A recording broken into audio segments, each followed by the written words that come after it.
First of all, I mean, the Epstein emails. Is anything going to change, or is it just going to continue to, or is it actually big news? Well, I mean, I think we're on the left. I'm inclined to be less interested in something like this because I'm like the material things. This is what I care about, building power.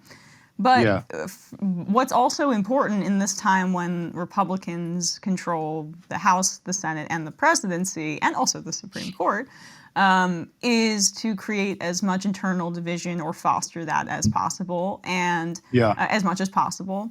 And I think that this is like the first time since Trump really got elected around a year ago that we're seeing these internal divisions within the party and these factions and fissures that we can exploit. Like, there's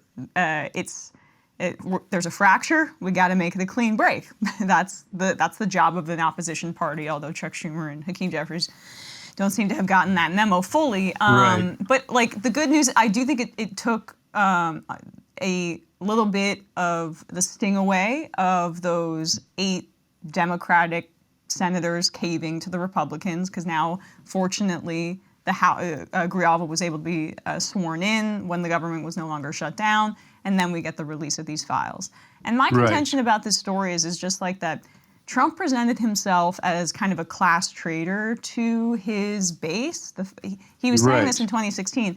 I've been in those rooms where politicians like Hillary Clinton have been bought, and I'm going to be the person that cleans it up because I have the understanding internally and I have this like bizarre charisma that people can connect to, and they live vicariously through my ability to say slurs and act however I want, and they get this kind of thrill out of that. But this cracks that facade. This makes it so that, like, no, you're in the Larry Summers camp. You're in the Bill Clinton camp. And it creates a credibility problem for them. And the fact that they brought in Lauren Boebert into the Situation Room, which suggests that this has national security implications, just to put that out there about, because Epstein was clearly, in my view, just a theory, because we don't have proof, but like involved in intelligence. An asset. An asset. And so the fact that they brought her in and they tried to squeeze Nancy Mace on this, and it didn't work. I was about to make a crude joke and I stopped myself. Right. With both hands, they're painting her as like a crackpot, which she might be, but but they didn't bend, and like that shows Trump's weakness on this issue. He was not able to bully them, and that's, I think, a significant development, regardless of what we find out.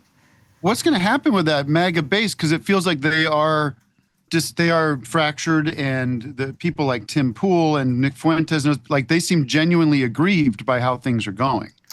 I mean, it was already such a fragile coalition to begin with, because they almost won by default, with like Biden being literally unable to use the bully pulpit to advocate for his policies. They also went with the like inflation isn't a real thing, or like it's getting better, and the economy was growing under Biden, but and unfortunately the administration was reticent to like actually put the blame on the corporations that were artificially inflating prices. It was this concept called greedflation that was called a left-wing conspiracy theory, until we saw basically the earnings reports from some of these companies, and they're taking home record profits and bonuses as they're inflating prices. They went up naturally due to inflation with supply shocks from the pandemic, but they kept them up and they kept raising them.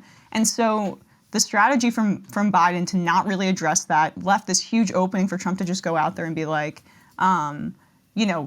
prices are falling, or prices are too high, and I'm going to fix that. And also Biden was unable to communicate. And then there was no Democratic input. Kamala Harris became the nominee.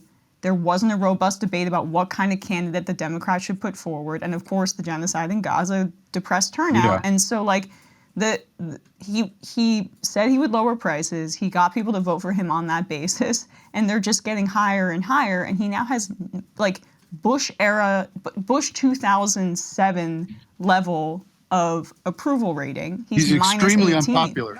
Extremely unpopular. This early on into his second term, this is like the fact that he's extremely unpopular, I think, is really important to remind people of that, because they rely on this perception of strength.